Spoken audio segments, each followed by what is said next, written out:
saksi, saya ingin bertanya tentang interaksi saudara saksi dengan saudara Joshua.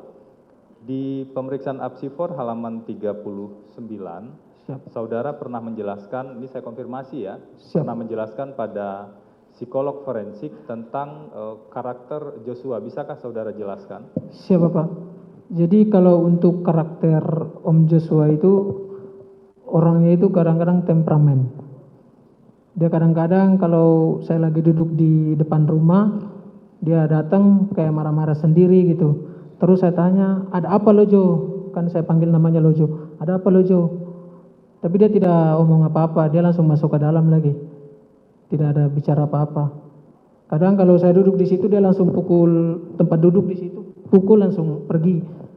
Saya tidak tahu menahu ada masalah apa, saya tidak tahu.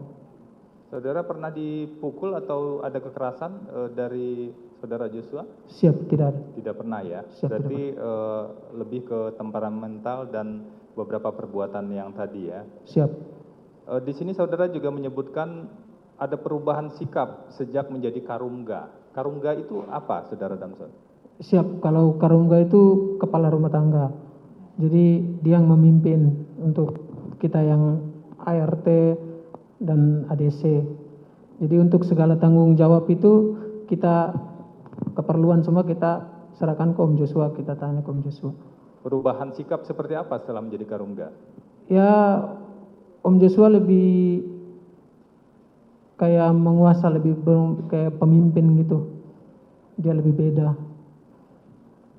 Apakah saudara saksi, ini karena saksi sebelumnya mengatakan pernah diajak ke tempat hiburan malam, apakah saudara saksi juga pernah diajak dan bersama Joshua ke tempat hiburan malam? Siap, sering diajak. Sering itu sekali seminggu atau sekali sebulan atau seperti apa? Kadang setiap malam minggu diajak. Itu kemana saudara saksi? Kita ke Brexit. Brexit di mana? Di Kemang. Biasanya pergi jam berapa? Jadi kalau kita pergi itu biasanya kalau kita tunggu ibu atau bapak sudah tidur baru beliau ajak, ayo mandi katanya. Kemana bang? Udah kita tenangin otak dulu katanya.